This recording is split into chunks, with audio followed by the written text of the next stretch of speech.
are we going to stay put? Are we going to, because they could find adequate education Yeah. somewhere else in another school district or whatever. And it comes back to like, what is the motivation and the desire behind moving? Hmm. What would that be? For me, it was just another change of pace. It was somewhere that might be better, might be more fun to live Hmm. somewhere, might be less scorching and icy, on opposite ends of the seasons. But for our kids, it came back to Hmm. our boys right now what they need. They need Yeah. less transition in their lives, and they need to be able to pursue what they're passionate about. And they needed to be able to settle into relationships Hmm. and whatever the rhythms were in their life Yeah, without thinking, I can't get too settled or attached because it might be time to go after this. yeah, And this has allowed them the ability to relax in those spaces hmm, and not feel on edge and that there might be another transition yeah, coming. yeah. And honestly, we've been here, like we said a minute ago, almost 4 years. I think about the 6 to 12 month time.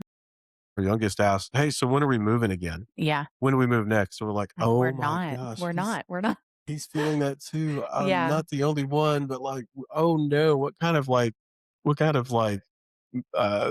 of existence have we created for them to like, oh, it's time to go after 6 months being in this spot. Oh boy. But here's the deal, people live in or they grow up in military families or Yeah, ministry yeah, families. And so this isn't like it's not bad or wrong if yeah, somebody no, has no. to move off. And just like my childhood wasn't bad Yeah. or wrong because I moved Hmm. frequently and you didn't move at all. It didn't Yeah. make yours better or anything. But I think the thing to remember is that every family has a different season Hmm. that they find themselves in, and they have to ask those questions. Is Yeah. this what my family needs right now? Is this what I'm being called to? And I think the other piece for me has been, do I feel discontent right now? And is it something that's within me and not environmental? Because Mm, I can feel discontentedness mm, and feel like I'll feel better if I am in a new place and there's something yeah. exciting happening. But the reality is if that discontentment is settled deeply within me and it's a me problem, no move, no job, Hmm. nothing is going to fix that because it's going to creep right back up as soon Yeah. as the newness wears off again. Yeah. That's 1,000% true. And like it's like if you're in a friendship with somebody and you make a mistake and you're like, oh gosh, I can't.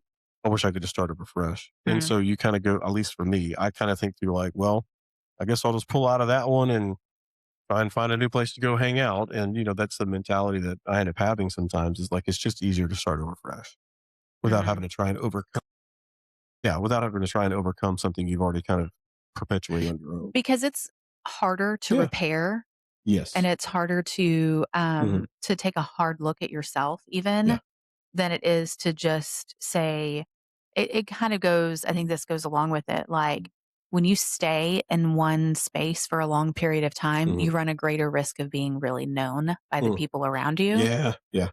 And that is really difficult. That's hard for me. Yeah. That's a struggle for me. And so if I don't stay in one place, whether it be literal location Mhm. or relationship or whatever, Yeah. if I don't stay there too long, I don't run the risk of being known to the point of being vulnerable Mhm. and maybe showing a side of myself that I don't want everyone to see.